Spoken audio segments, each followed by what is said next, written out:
70번씩 7번 용서하라는 말씀은 우리가 잘 아는 예수님의 교훈 중 하나입니다. 이 말씀을 들으면 과연 가능한가? 하는 의문이 들기도 합니다. 반복해서 용서하는 것이 그렇게 쉬운 일이 아니기 때문입니다. 우리가 용서하지 못할 이유를 쉽게 찾을 수 있지만 예수님은 이 말씀을 통해 우리가 용서의 본질을 깨닫고 그 깊이를 이해하며 우리 삶 속에서 실천할 것을 요구하십니다. 예수님께서 주신 이 교훈은 단순히 숫자에 국한된 것이 아니라 용서에 대한 근본적인 태도와 마음가짐을 강조하는 말씀입니다. 용서의 본질이 무엇인지, 용서를 통해 우리가 무엇을 배우고 또 어떻게 하나님을 닮아갈 수 있는지에 대해 깊이 묵상해 봐야 할 때입니다. 오늘 이 말씀을 통해 우리는 하나님이 우리에게 요구하시는 용서의 의미를 더 깊이 이해하고 그것을 우리의 삶에 어떻게 적용할지 고민해 보려고 합니다.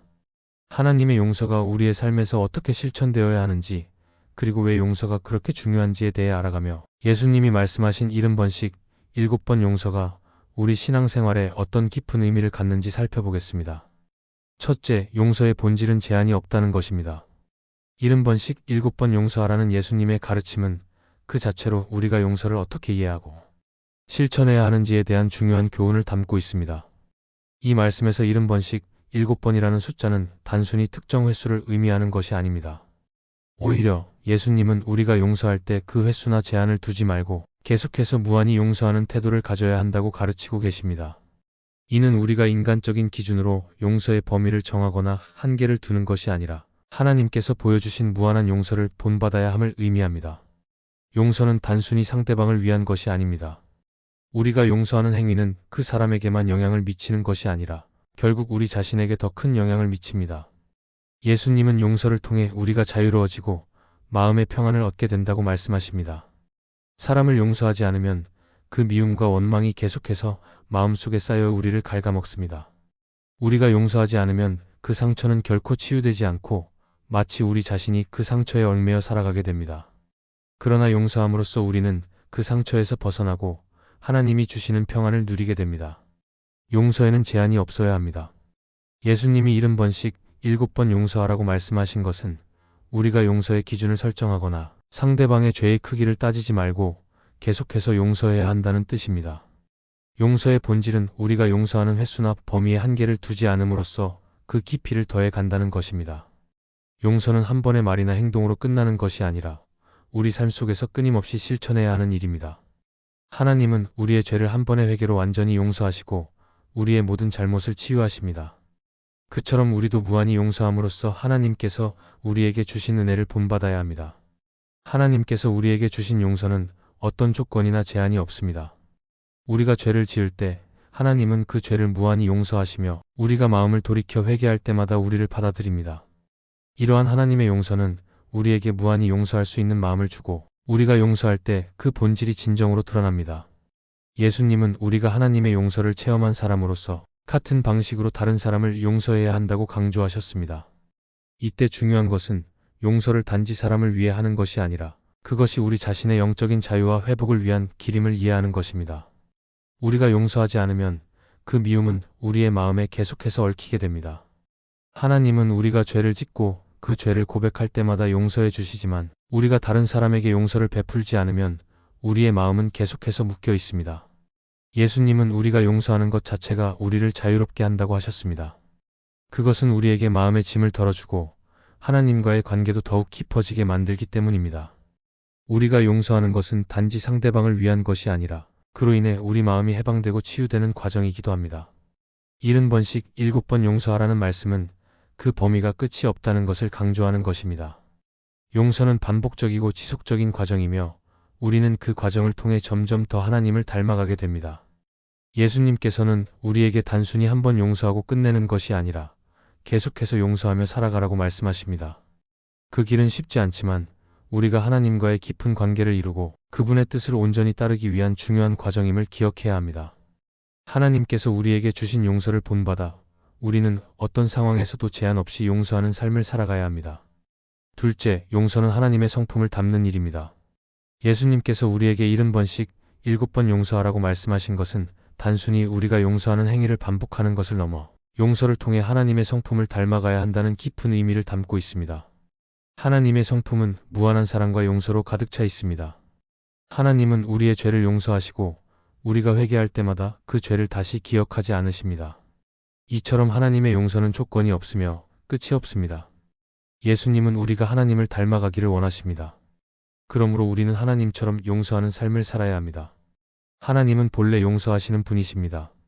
그분은 죄를 지은 인류에게 끝없이 용서하시며 그 용서를 통해 회복과 구원의 길을 여셨습니다.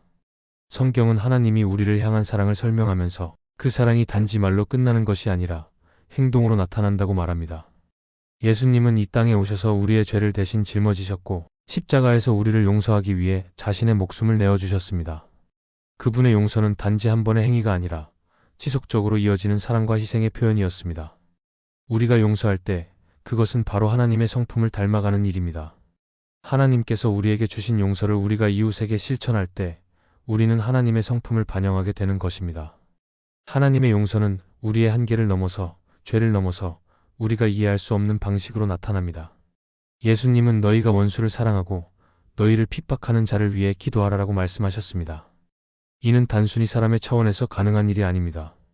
하나님께서 우리에게 하신 것처럼 우리는 원수를 사랑하고 우리를 괴롭히는 사람들을 용서해야 합니다. 이처럼 용서는 하나님을 닮은 삶을 살아가는 중요한 부분입니다. 우리는 하나님의 성품을 닮아가야 한다는 부르심을 받았으며 그 성품을 우리 삶 속에서 실천하는 것이 우리의 사명입니다. 하나님은 또한 우리의 죄를 용서하시며 그 죄를 다시는 기억하지 않으십니다. 우리가 사람을 용서할 때 우리는 그 사람의 죄를 기억하지 않고 다시 그 사람에게 상처를 주지 않는 태도를 가져야 합니다. 하나님은 우리의 죄를 용서하시되 그 죄를 결코 다시 꺼내지 않으십니다. 그와 마찬가지로 우리가 다른 사람을 용서할 때에도 그 용서가 진정한 용서가 되도록 해야 합니다. 너희가 용서하면 너희가 용서받은 것처럼이라는 말은 단순히 우리가 상대방을 용서하는 것만을 의미하는 것이 아니라 우리가 용서한 뒤에는 그 용서가 진정한 회복과 화해로 이어져야 한다는 뜻입니다. 용서는 다시 반복되거나 과거를 들추지 않는 진정한 관계 회복을 의미합니다.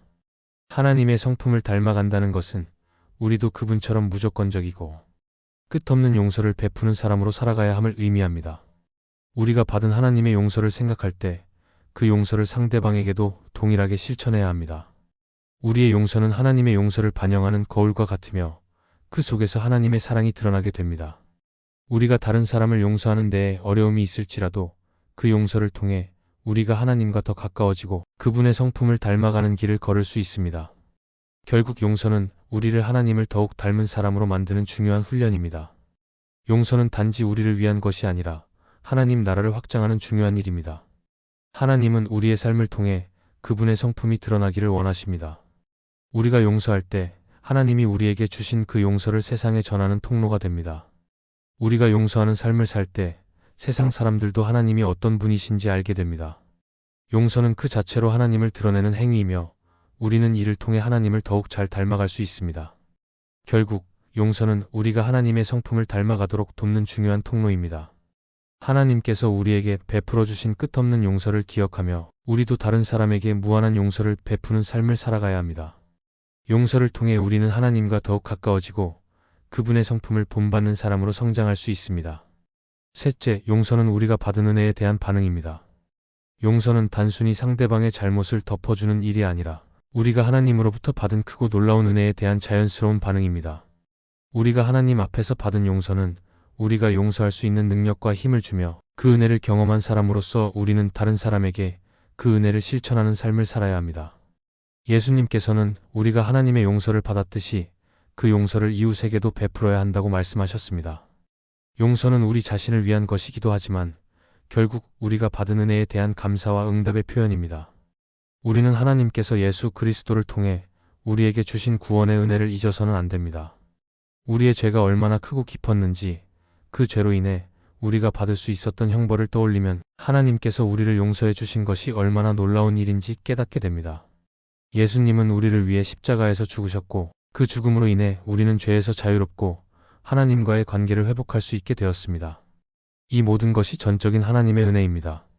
우리가 이 은혜를 깊이 깨닫고 그 은혜에 감사하는 마음으로 다른 사람을 용서할 때 그 용서는 단순히 우리 의지의 결과가 아니라 하나님께서 주신 능력에 의한 자연스러운 반응이 됩니다. 예수님께서 하신 비유 중 하나인 탕감받은 빚의 비유를 통해 이 점을 더욱 명확히 알 수 있습니다. 한 사람이 큰 빚을 지고 있었고 주인은 그 빚을 모두 탕감해 주었습니다. 그런데 그 사람이 자신에게 빚을 진 작은 사람을 용서하지 않았습니다. 이 비유를 통해 예수님은 우리가 받은 크고 무한한 용서를 기억하고 다른 사람에게도 용서를 베풀어야 함을 가르쳐 주고 있습니다. 우리가 하나님으로부터 받은 용서를 깨닫지 못하고 작은 죄를 용서하지 못한다면 그 은혜를 제대로 이해하지 못하는 것입니다. 우리가 받은 은혜는 단지 우리가 잘해서가 아니라 하나님이 주신 무조건적인 사랑과 자비에서 비롯된 것입니다. 그래서 우리가 그 은혜를 기억하고 그것에 감사하며 살아갈 때 우리의 삶 속에서도 용서가 나타나게 됩니다. 용서는 우리가 받은 은혜의 크기를 인정하는 것입니다.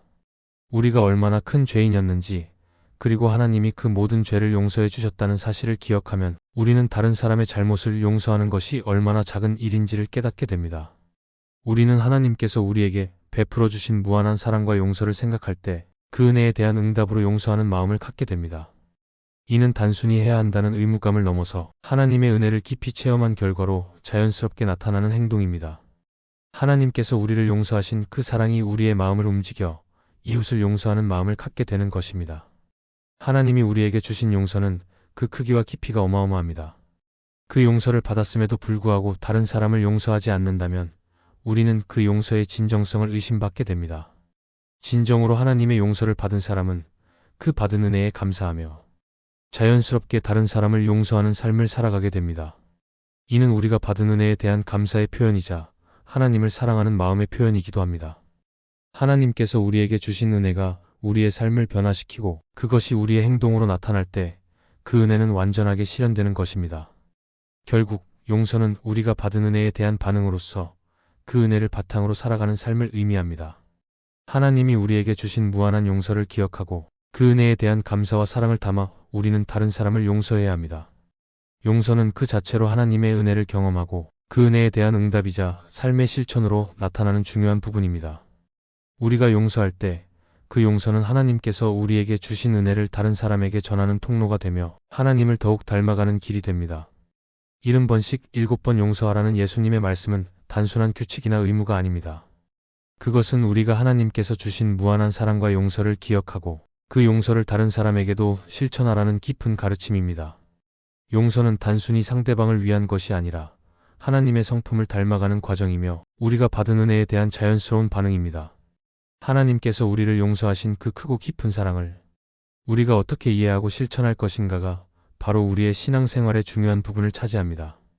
우리는 용서를 통해 하나님과 더욱 가까워지고 하나님의 성품을 닮아가며 그분의 뜻을 이루어가는 삶을 살아가게 됩니다. 용서는 단순히 한 번의 행동이나 결정이 아니라 끊임없는 삶의 실천이며 우리가 이 땅에서 하나님의 사랑을 나타내는 중요한 방법입니다. 우리가 받은 은혜와 용서의 깊이를 깨달을 때 그 은혜에 대한 감사로 다른 사람을 용서하게 되며 그로 인해 하나님과의 관계가 더욱 깊어지고 우리의 삶은 변화하게 됩니다. 따라서 우리가 일상 속에서 만나는 사람들과의 관계에서 용서의 실천이 이루어질 때 그 용서는 단지 사람을 위한 것이 아니라 하나님을 닮아가고 그분의 사랑을 세상에 드러내는 중요한 사역이 됩니다. 하나님께서 우리에게 주신 은혜와 사랑을 깊이 새기고 그 은혜에 응답하는 삶을 살아가는 우리가 되기를 소망합니다. 70번씩 7번 용서하며 그 용서를 통해 하나님의 영광을 드러내는 삶을 살아가도록 힘씁시다. 이 영상이 은혜가 되셨다면 좋아요와 구독을 부탁드립니다. 여러분들의 눌러주시는 좋아요와 구독은 영상 제작자에게 정말 큰 힘이 됩니다.